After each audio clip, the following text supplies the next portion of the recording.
Hello everyone, welcome back to my channel. तो आज की ये वीडियो उन सभी स्टूडेंट्स के लिए काफ़ी ज़्यादा यूज़फुल होने वाली है जिन स्टूडेंट्स ने बीए प्रोग्राम थर्ड सेमेस्टर में पॉलिटिकल साइंस सब्जेक्ट को चूज़ किया था। तो पॉलिटिकल साइंस सब्जेक्ट के अंदर उन्हें एक बुक पढ़नी होती है जिसका नाम है theory and practice of democracy. तो आज की इस वीडियो में हम इस बुक के थर्ड यूनिट के मोस्ट इम्पॉर्टेंट क्वेश्चंस के बारे में डिस्कस करने वाले हैं। एंड इसके अलावा आज की इस वीडियो में हम जानेंगे हमें अपने आंसर्स को एग्ज़ाम में किस तरह से प्रेजेंट करना चाहिए सो दैट हम अच्छा स्कोर कर सकें अपने एग्ज़ाम में।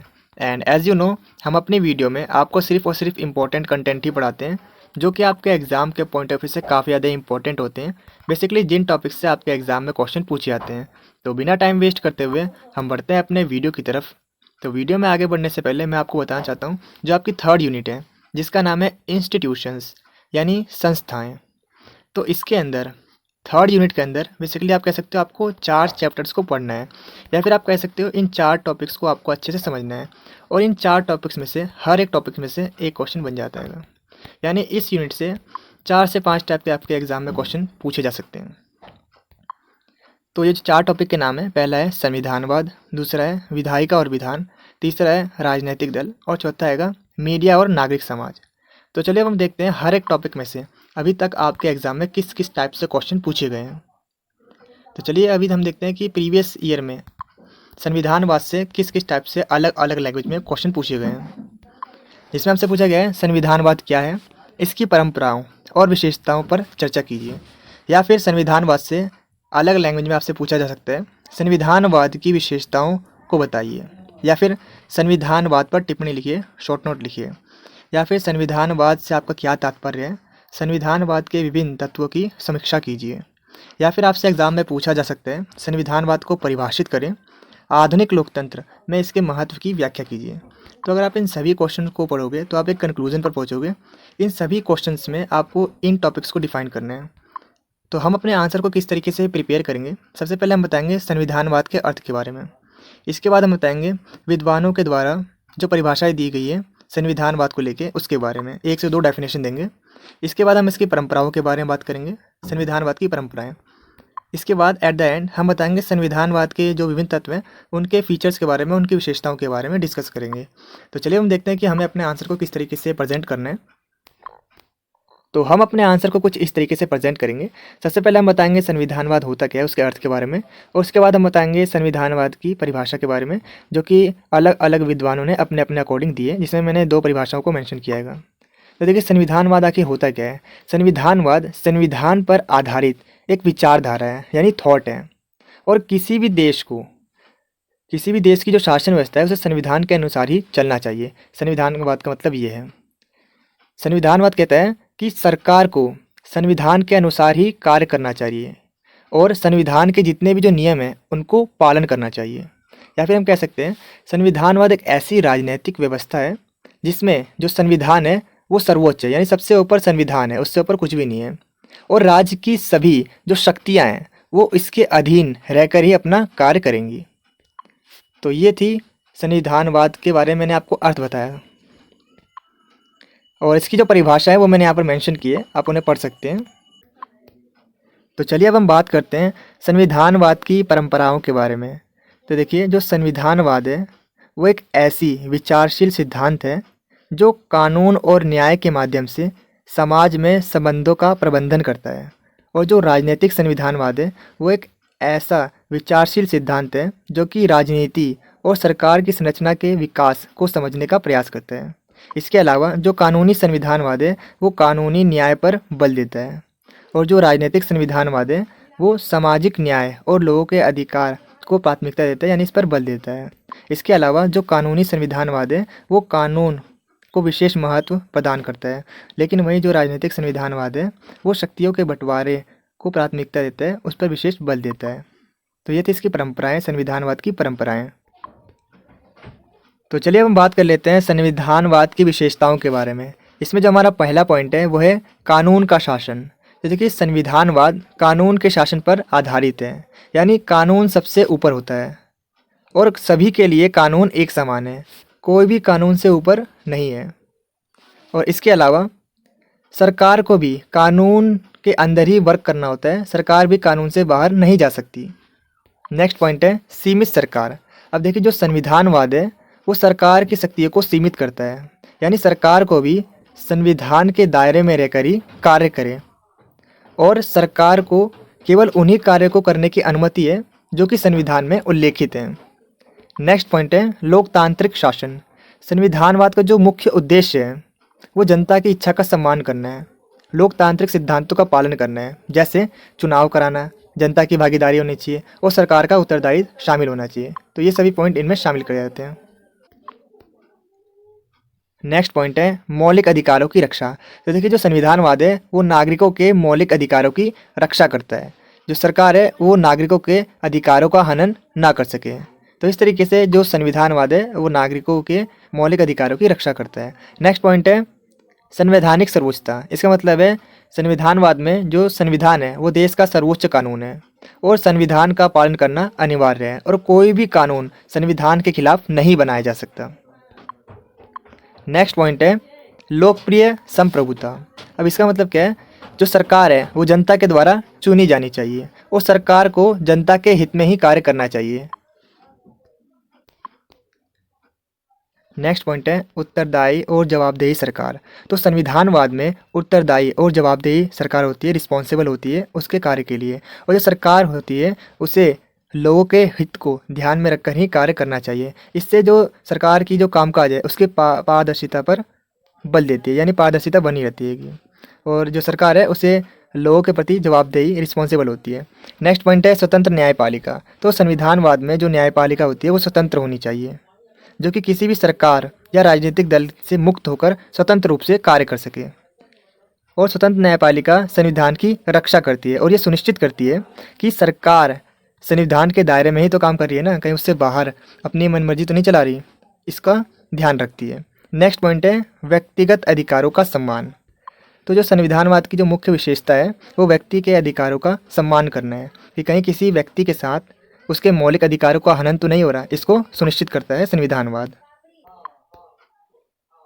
नेक्स्ट पॉइंट है शक्तियों का विभाजन। देखिए संविधानवाद सरकार की शक्तियों को डिवाइड कर देती है, डिस्ट्रीब्यूट कर देती है, बांट देती है। जैसे विधायिका का काम होगा कानून बनाने का, कार्यपालिका का काम होगा कानून को लागू करने का, और न्यायपालिका ये चेक करेगी जो भी विवाद है उनके निपटारे का कार्य करेगी, जिससे कि किसी एक के हाथ में पूरी सत्ता ना हो और सत्ता का कोई भी दुरुपयोग ना कर सके। नेक्स्ट पॉइंट है पारदर्शिता। तो संविधानवाद ये सुनिश्चित करता है कि जो सरकार है उसके सभी कार्य पारदर्शी हो और जनता सरकार की सभी नीति और निर्णय के बारे में जानने का जनता को पूरा अधिकार है। तो ये इसकी पारदर्शिता को बढ़ावा देती है। तो चलिए अब हम बढ़ते हैं अपने नेक्स्ट टाइप के क्वेश्चन की ओर, जिसमें हमसे पूछा जाता है विधायिका और विधान के बारे में, यानी विधायिका और विधान से आप क्या समझते हैं और उसके क्या कार्य हैं उसके बारे में बताइए। लोकतांत्रिक सरकार को बनाए रखने में निर्वाचित विधायिका की भूमिका के बारे में बताइए। यानी इस क्वेश्चन में, इस टाइप के क्वेश्चन में बेसिकली आपसे पूछा जा रहा है विधायिका के कार्यों पर टिप्पणी करें, विधायिका के कार्यों के बारे में बताइए। तो देखिए कानून निर्माण की जो संस्थाएं होती है उसे दो टाइप्स में हम डिवाइड कर सकते हैं। पहला है राष्ट्रीय स्तर की विधायिका, जो कानून बनाएंगी वो पूरे देश में लागू होगा, जिसे हम संसद कहते हैं। और दूसरा होता है राज्य स्तर की विधायिका, जो कि राज्य के लिए कानून बनाती है, जिसे हम विधानमंडल कहते हैं। तो चलिए अब हम बढ़ते हैं हम इसके आंसर की तरफ। तो सबसे पहले हम इसमें बताएंगे आखिर विधायिका होती क्या है। तो देखिए विधायिका संवैधानिक तंत्र में एक महत्वपूर्ण संस्था होती है, एक इंस्टीट्यूशन होता है, जिसका काम क्या होता है कानून को बनाने का और उसमें संशोधन करना, उसमें चेंजेस करने का कार्य होता है। और सामान्यतः हम संसद या विधानमंडल विधायिका को कहते हैं। विधायिका का जो मेन ऑब्जेक्टिव होता है वो जनताओं की इच्छाओं और ज़रूरतों के अनुसार कानून बनाए जाएं, ये इसका मेन ऑब्जेक्टिव होता है, यानी कि जनता के हित में कानून बनाए जाएं।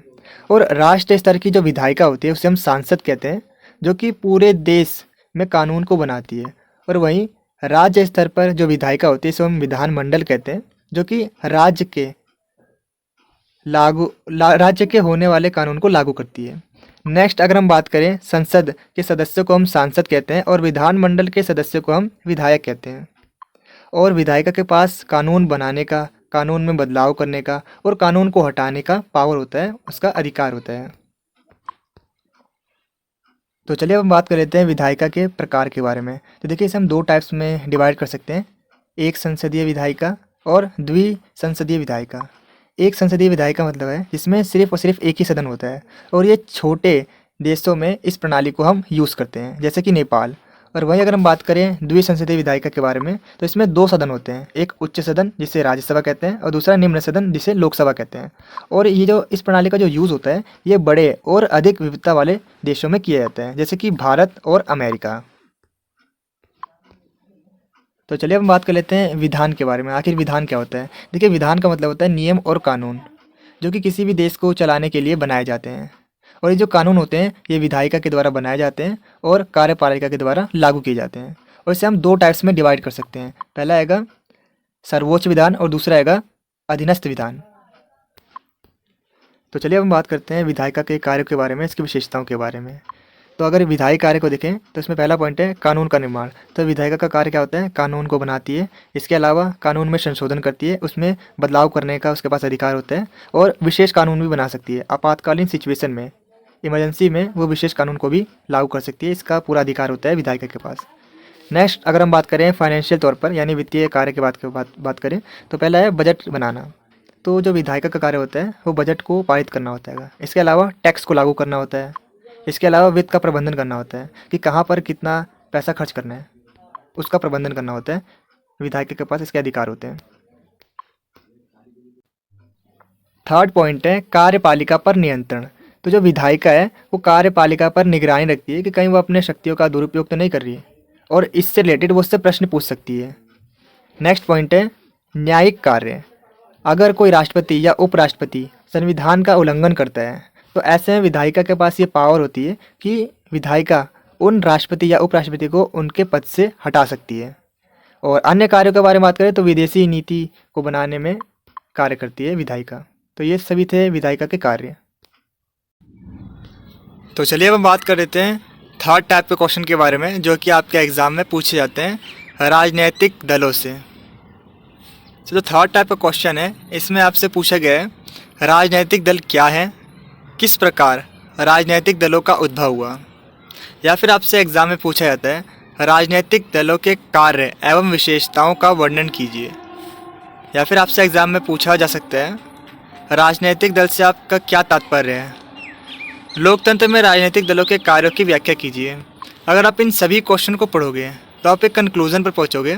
इन सभी क्वेश्चन में बेसिकली इन पॉइंट्स को हमें एक्सप्लेन करना है, जिसमें हमें बताना है राजनीतिक दल का अर्थ क्या है और इनका उद्भव कैसे हुआ, स्टार्टिंग कैसे हुई और राजनीतिक दलों के क्या कार्य होते हैं और उनकी क्या विशेषताएं हैं। विशेषताओं के अंदर बेसिकली इनके कार्य ही आते हैं। तो बेसिकली आपको इन पॉइंट्स को अच्छे से समझना है और इन्हीं पॉइंट्स को आपको एक्सप्लेन करना है इस टाइप के क्वेश्चन में। तो चलिए अब हम आगे बढ़ते हैं अपने आंसर की ओर। तो हम अपने आंसर को कुछ इस तरीके से डिफाइन करेंगे। सबसे पहले हम बताएंगे आखिर राजनीतिक दल होते क्या हैं। तो देखिए जो राजनीतिक दल होते हैं वो लोगों का एक ऐसा समूह होता है जिसमें एक जैसी विचारधारा के लोग होते हैं और इनका जो मेन ऑब्जेक्टिव होता है, जो उद्देश्य होता है, वो साथ मिलकर काम करना होता है। और राजनीतिक दलों का जो उद्देश्य होता है वो चुनाव लड़कर सत्ता यानी पावर को हासिल करना होता है और अपनी नीतियों को लागू करना होता है, अपने नियमों को लागू करना होता है। इसके अलावा जो राजनीतिक दल होते हैं वो लोकतांत्रिक प्रक्रिया में सरकार को बनाने में और उसे चलाने में अपनी एक महत्वपूर्ण भूमिका अदा करते हैं। तो चलिए अब हम बात कर लेते हैं राजनीतिक दलों का उद्भव किस तरीके से हुआ, किस तरीके से राजनीतिक दलों का विकास हुआ। तो देखिए जो राजनीतिक दल है उनका विकास एक बहुत लंबी प्रक्रिया का परिणाम है। प्राचीन काल से ही जो मानव समाज में सामाजिक और आर्थिक चुनौतियों का सामना करने के लिए समूह बनाते थे और ये जो समूह है वो आगे चल के राजनीतिक दल बन गए और इस तरीके से राजनीतिक दलों का विकास हुआ या फिर आप कह सकते हो राजनीतिक दलों का उद्भव हुआ। तो चलिए अब हम आगे समझते हैं कि किस तरीके से राजनीतिक दलों का अलग अलग रीजन्स की वजह से उनका उद्भव हुआ और उनका विकास हुआ। सेकंड पॉइंट है लोकतंत्र का विकास। तो जिस तरीके से लोकतंत्र की स्थापना हुई उसके साथ साथ ही राजनीतिक दलों का उद्भव भी हुआ, क्योंकि राजनीतिक दलों की ज़रूरतें महसूस होने लगी। जब लोकतंत्र स्थापित हुआ तो उसमें राजनीतिक दलों की ज़रूरतें महसूस हुई, क्योंकि जो लोकतंत्र में चुनाव कौन लड़ेगा उसके लिए राजनीतिक दल होने चाहिए। तो इस तरीके से उन्हें राजनीतिक दलों की ज़रूरतें महसूस हुई और जनता की आवाज़ को सरकार तक पहुँचाने के लिए राजनीतिक दल बने, क्योंकि सभी जनता एक साथ तो नहीं कर सकती। तो इसके लिए कुछ राजनीतिक दल होते हैं जो कि जो मेन मुद्दे होते हैं जनता के, उनको सरकार तक पहुंचाने का काम करते हैं। नेक्स्ट पॉइंट है विचारधारा का विकास। तो देखिए, समाज में विभिन्न सामाजिक, आर्थिक और राजनीतिक विचारधारा का उद्भव के साथ साथ राजनीतिक दलों का उदय हुआ, और इसमें दो पार्ट्स में डिवाइड कर सकते हैं, जैसे पूंजीवादी विचारधारा वाले लोग और समाजवादी विचारधारा वाले लोग। तो कुछ पूंजीवादी राजनीतिक दल से जुड़ गए और कुछ जो है वो समाजवादी राजनीतिक दल बने। नेक्स्ट है औद्योगिक क्रांति। जब औद्योगिक क्रांति हुई तो मजदूर वर्ग और पूंजीपति वर्ग दो पार्ट्स में डिवाइड हो गया। अब जो मजदूर वर्ग है उन्होंने अन्य समूहों के अधिकारों की रक्षा के लिए अपना एक दल बनाया। तो इस तरीके से हम देखते हैं कि जो राजनीतिक दलों का विकास हो रहा है हर लेवल पर। जब चुनौतियों का सामना करना पड़ता है तो लोग ग्रुप बना लेते हैं और उन्हीं ग्रुप को राजनीतिक दल कहा जाता है। नेक्स्ट पॉइंट है स्वतंत्रता संग्राम और राष्ट्रीय आंदोलन। तो स्वतंत्रता संग्राम जैसे जो आंदोलन थे उन्होंने राजनीतिक दलों का गठन किया, जैसे भारतीय राष्ट्रीय कांग्रेस। तो इस तरीके से राजनीतिक दलों का विकास देखने को मिलता है हमें। तो चलिए अब हम बात कर लेते हैं राजनीतिक दलों के क्या कार्य होते हैं। इनका जो कार्य होता है, एक तो होता है चुनाव लड़ना और सत्ता प्राप्त करना यानी पावर को हासिल करना। दूसरा जो होता है चुनाव का प्रचार प्रसार करना। अब जो भी राजनीतिक दल होते हैं वो अपनी पार्टी का प्रचार प्रसार करते हैं। नेक्स्ट है जनता की समस्याओं को उठाना। अब राजनीतिक दलों का क्या काम होता है, वो जनता की जो भी समस्याएं या जो ज़रूरतें हैं उनको सरकार तक पहुंचाने का काम करती है राजनीतिक दलें। फोर्थ पॉइंट है सरकार बनाना। तो देखिए, चुनाव में जो भी राजनीतिक दल बहुमत प्राप्त कर लेता है वो अपनी सरकार बना लेता है और अपनी नीतियों और कानूनों को लागू करता है, जन कल्याण के लिए कार्य करता है। नेक्स्ट पॉइंट है विपक्षी की भूमिका। अब देखिए, जो भी राजनीतिक दल होते हैं जो कि बहुमत हासिल नहीं कर पाते हैं वो विपक्षी दल के रूप में काम करते हैं और वो सरकार की नीतियों की आलोचना करते हैं और जनता की जो मांग है और जो चिंता है उनके लिए आवाज़ उठाते हैं। इसके अलावा जो राजनीतिक दल होते हैं वो आम जनता की समस्याओं का समाधान करते हैं और उन्हें जन सुविधा पहुँचाते हैं। तो चलिए हम बात करते हैं राजनीतिक दलों की विशेषताओं के बारे में। इसके अंदर बेसिकली हमें उनके कार्य को मेंशन करना है। तो हम बात कर लेते हैं संगठित समूह। तो जो राजनीतिक दल होते हैं वो एक संगठित समूह होते हैं, उनकी एक जैसी विचारधारा होती है और एक सेम ऑब्जेक्टिव होता है, एक उद्देश्य होता है और वो साथ मिलकर काम करते हैं। सेकंड पॉइंट है समान विचारधारा। इनकी जो विचारधारा होती है वो सेम होती है, एक ऑब्जेक्टिव होता है जिन्हें इन्हें हासिल करना होता है और इसके लिए ये लड़ते हैं। नेक्स्ट पॉइंट है चुनाव में भागीदारी। अब इनका क्या काम होता है, ये सत्ता को हासिल करने के लिए चुनाव लड़ते हैं यानी पावर को हासिल करने की कोशिश करते हैं और अपनी नीति और नियमों को लागू करने का प्रयास करते हैं। नेक्स्ट पॉइंट है जनता का प्रतिनिधित्व। अब जो राजनीतिक दल होते हैं वो जनता की समस्याओं और ज़रूरतों को सरकार तक पहुंचाने का काम करती है। नेक्स्ट पॉइंट है विपक्ष की भूमिका। अब इसमें देखिए, जितने भी जो राजनीतिक दल होते हैं जिन्हें बहुमत हासिल नहीं हो पाता वो विपक्ष के रूप में कार्य करते हैं और सरकार की नीतियों की आलोचना करते हैं और जनता की जो मांगें होती हैं उन्हें सरकार तक पहुंचाते हैं। नेक्स्ट पॉइंट है सरकार बनाना। अब जितने भी जो राजनीतिक दल होते हैं जिन्हें बहुमत प्राप्त हो जाता है वो अपने एक सरकार का निर्माण करते हैं और जन कल्याण के लिए अपनी नीति और नियमों को लागू करते हैं। तो चलिए अब हम अपने अगले प्रश्न की ओर बढ़ते हैं, जो कि फोर्थ टाइप का क्वेश्चन आपके एग्जाम में नागरिक समाज और सोशल मीडिया से देखने को मिलता है, जिसमें हमसे पूछा जाता है लोकतंत्र में नागरिक समाज और सोशल मीडिया की भूमिका पर संक्षिप्त में टिप्पणी लिखी है, या फिर क्या मीडिया किस प्रकार समाज में परिवर्तन ला सकता है, इसके बारे में बताइए। तो इस अलग अलग लैंग्वेज में आपसे एग्जाम में क्वेश्चन पूछे जाते हैं, जिसमें हमें बताना होता है नागरिक समाज क्या है और सोशल मीडिया क्या है और इसके समाज पर क्या इम्पैक्ट पड़ता है, उसकी क्या भूमिका है, उसके कार्यों के बारे में बताइए। तो सबसे पहले हम बात करने वाले हैं नागरिक समाज के बारे में। तो देखिए, लोकतंत्र में नागरिक समाज का एक महत्वपूर्ण स्थान है और जो नागरिक समाज है ये व्यक्तियों का एक समूह है, एक ग्रुप है जो कि समाज में कल्याण करने का कार्य करता है। और ये जो नागरिक समाज है ये लोकतंत्र को मजबूत करने के लिए और सरकार और जनता के बीच एक सेतु का काम करता है, यानी कि एक पुल का काम करता है, जिसमें ये जो नागरिक समाज है वो जनता की जो भी आवाज़ है उन्हें सरकार तक पहुंचाने का काम करता है, नागरिक समाज।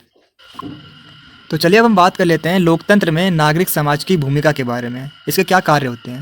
तो पहला है जागरूकता फैलाना। तो जो नागरिक समाज है वो नागरिकों के बीच, लोगों के बीच उनके अधिकारों और कर्तव्यों के प्रति जागरूक करने का कार्य करता है। दूसरा है सरकार पर निगरानी। जो नागरिक समाज होता है वो सरकार की सभी नीति और कार्यक्रमों पर नज़र रखता है और अगर कोई भी असमानता होती है तो उसकी आलोचना करने का कार्य करता है। नेक्स्ट है नीतियों पर प्रभाव। तो जो नागरिक समाज होता है वो लोगों के जो भी मुद्दे हैं उन्हें उठाकर सरकार की नीतियों पर प्रभाव डालते हैं।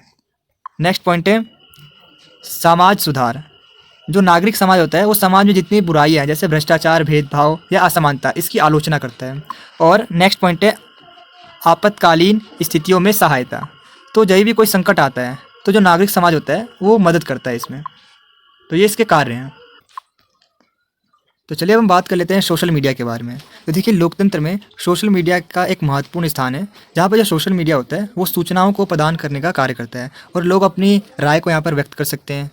इसका अवसर प्रदान करता है। जो सोशल मीडिया होता है वो लिखित शब्दों के साथ लेकर डिजिटल डाटा में भी अवेलेबल है और ये व्यापक रूप से पूरे समाज में फैला हुआ है, जो कि संचार का एक महत्वपूर्ण साधन है।